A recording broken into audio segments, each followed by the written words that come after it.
Le peloton, Marcel, on peut? Quand vous voulez les gars, bonne chance, à tout à l'heure, 7 tours, 2 circuits. C'est parti avec un beau peloton, c'est vrai qu'on a pas mal de partants cette année. Hier on avait 118 de passe cyclisme au départ, là on a 56 au niveau des cadets avec quelques demoiselles en plus dans ce peloton. On est donc parti avec 56 coureurs à l'instant. Alors on va bien sûr retrouver quelques costauds de la catégorie avec en 10 minutes le tour. On retrouve Melvin Lehen notamment qui tente de secouer un petit peu ce peloton sur ce premier passage. Bon, a priori le premier tour, pratiquement tout le monde est là. En 10 minutes donc maintenant de sortir. Tout à l'heure c'était Melvin Lehen, donc les Lannestériens à tour de rôle sont en train d'attaquer maintenant sur ce deuxième passage de ce peloton. Cette fois le coureur lannestérien qui attaque, c'est Jean-Victor Picard qui tente maintenant à son tour de sortir.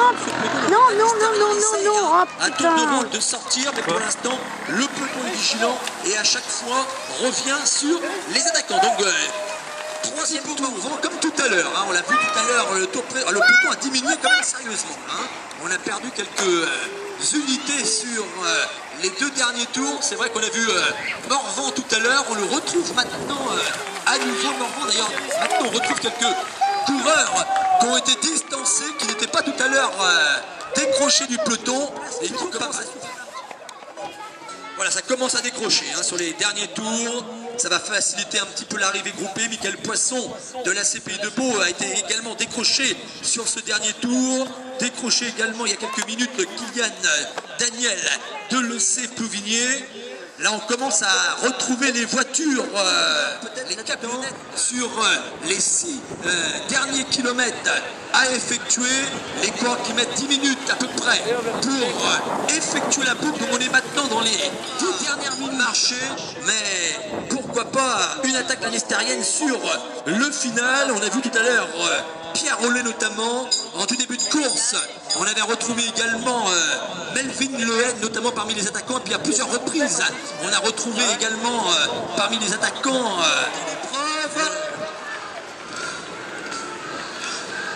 Maxime Gégat, il était sur le podium l'année dernière. Cette année il vient remporter le sprint facilement.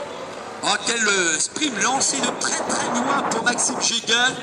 Il termine à la première place ici sur la course d'attente du Trot d'Ifter pour les cadets. C'est vrai qu'on est là avec des coureurs de 15 à 16 ans dans l'année. Voilà un sprint